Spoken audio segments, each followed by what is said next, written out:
she called me right before the broadcast. I left my microphone on. Some of you who tuned in a little early, you probably heard me talking to her. And but anyway, she says she has an announcement.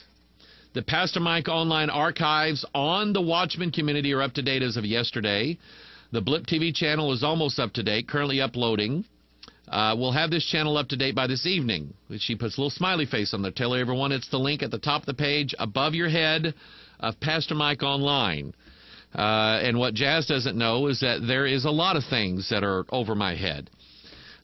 Next would be the official YouTube channel. It would only contain PMO videos from the beginning of this year due to the YouTube removing the audio because of the music. YouTube now is just getting so nitpicky on music. It's not even funny. And so anyway, all of your PMO broadcasts from the very first one is on the Blip channel. Again, the link is at the top of the page. And that is for all of those who cannot watch this thing live and want to go see it. And so anyway, that is up. David Jeremiah, AJ writes in again. David Jeremiah started using the message paraphrase. And Brown and House did a show with Justin Peters yesterday about David Jeremiah working with TBN, and Justin Peters has tried to reach out to Jeremiah with no response. Appreciate that. You know what? I'm gonna stop right here because I want to do this. I did have sort of an agenda in mind today. Got a couple of videos.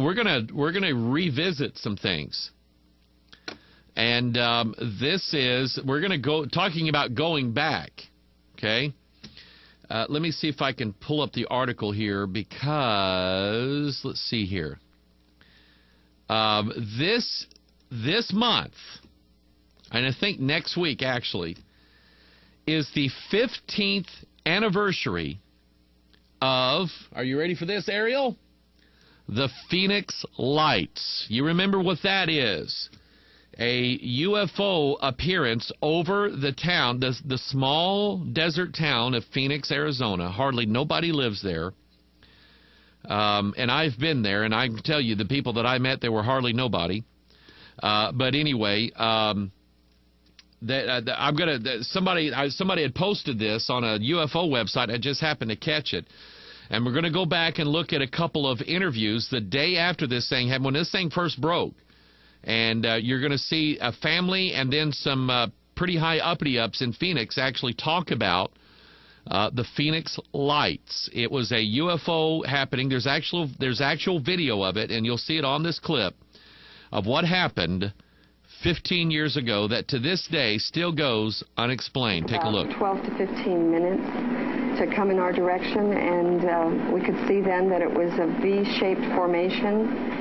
And also that the ends of this V-shaped formation were very square. And then we saw it as it went completely overhead. It was extremely close to us, and as it went right over us, the right wing went directly over us and our house, and my husband and I were standing right there together, and the kids were out there. Jim, do you have a sense of how high it was? Yeah, I would say that it was in the neighborhood of 150 or so feet over the house. That close. And moving how fast? 35 miles an hour. And making any noise? Not a single sound. That's what, you know, when it first started coming over, and it was so big, it was like 600 or 800 feet long, this one arm.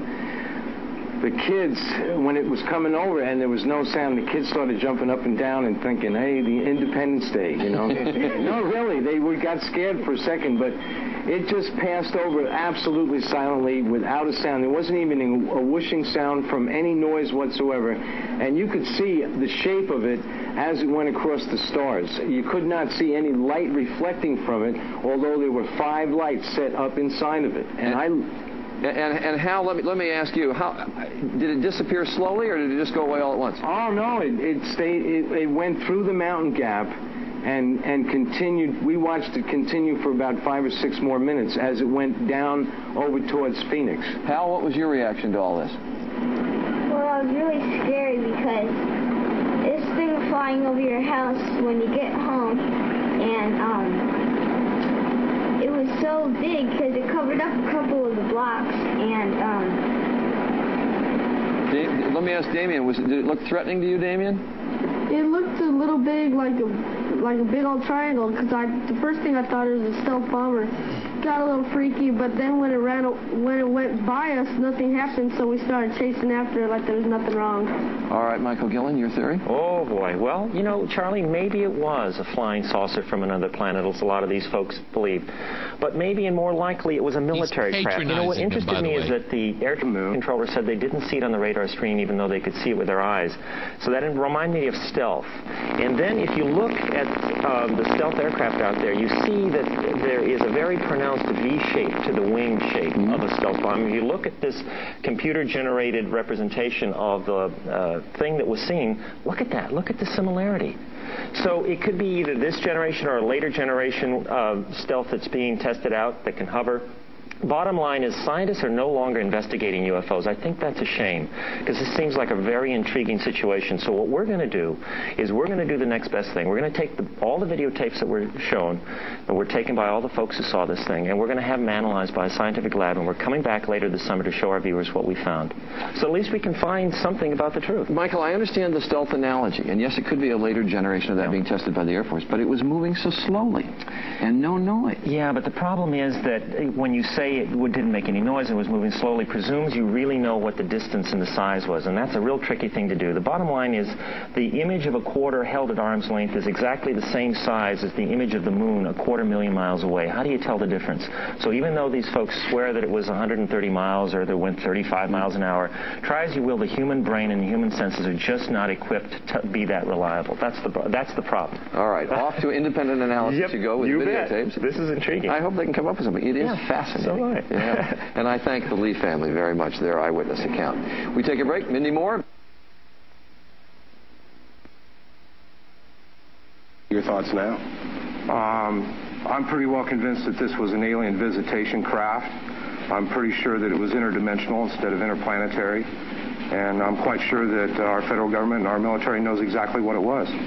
Richard, you're an independent UFO investigator. Where does your investigation stand now on the events of March 13th? Well, on that particular night, there was more than one event, and the first videos that came in were those famous arc of lights that appeared to be over the city. Later on, we found that that 10 o'clock event ended up being flares, which the National Guard had announced.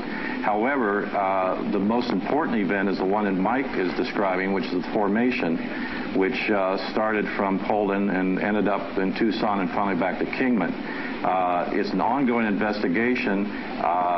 What is common with everything is people say it was large, it was slow, and was quiet. But then the descriptions are all over the board after that. It varies from where you are in the state. How do you go about verifying whether or not something is a UFO?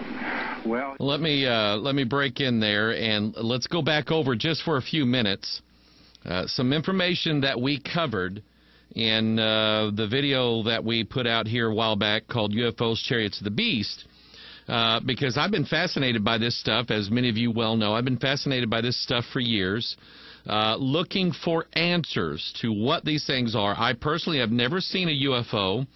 I think there's evidence out there that there's something going on, but what is going on? And so you guys know me. I'm looking in the scriptures. I am in Psalm chapter 68, verse 17. And God, one of the things that I like about the Bible and the authorship of the Bible and what God has done for us, God in the scriptures gives us a description of a description into areas that you and I cannot see. We cannot see into the spiritual realm. We cannot see heaven. We cannot see angels and devils, and we can't see these things with our human eyes. Do they exist? Yes, they do. And if you believe the Bible and you will study the Bible, then God will show you from the Bible what these things are. Many of you remember.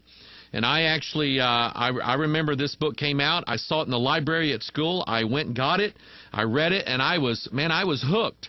I was hooked on the idea that at one time our planet had been, I guess, invaded by something. And it was Eric von Daniken's book, Chariots of the Gods. And so I'm not really looking for, at this particular point when God showed me this, I wasn't looking for the answers to the UFO mystery, but it just popped out to me. In Psalm 68, verse 17, the chariots of God, capital G, singular, the chariots of God are 20,000, even thousands of angels. And the Lord is among them, as in Sinai, in the holy place.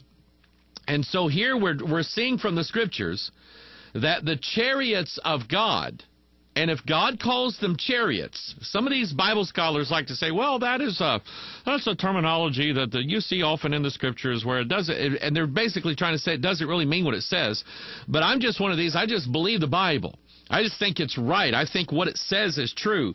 And it says the chariots of God are 20,000, even thousands of angels. And I believe that there is a classification of angels, probably cherubs, that are the chariots of God.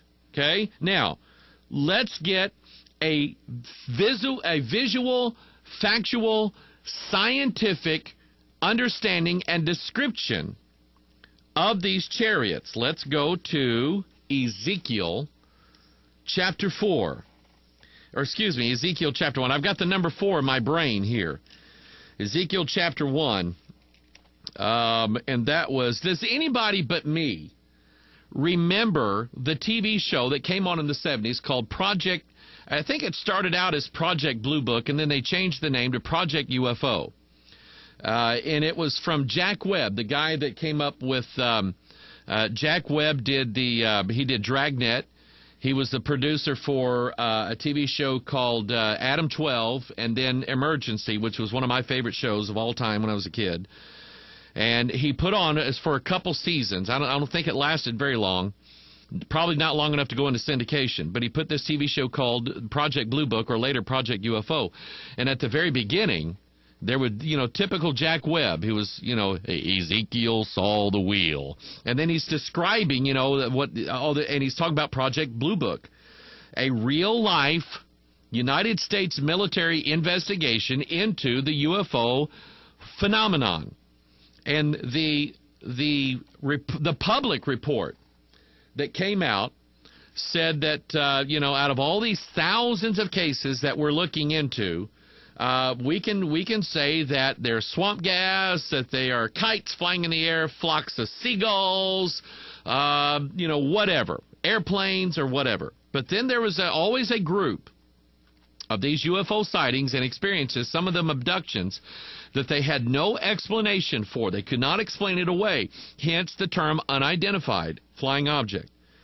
And so anyway, Ezekiel chapter 1, verse 4, and I looked, and behold, a whirlwind came out of the north, a great cloud and a fire enfolding itself, and a brightness was about it. Now I want you to think, as I'm reading this, I want you to think of, if you've ever heard someone describe a UFO encounter, think of the language that's being used here in the Scriptures.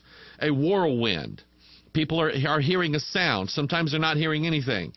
A great cloud, fire enfolding itself. If you watch Steven Spielberg's Close Encounters of the Third Kind, when the mothership comes down, that's what you see. And a brightness was about it, and out of the midst thereof was the color of amber,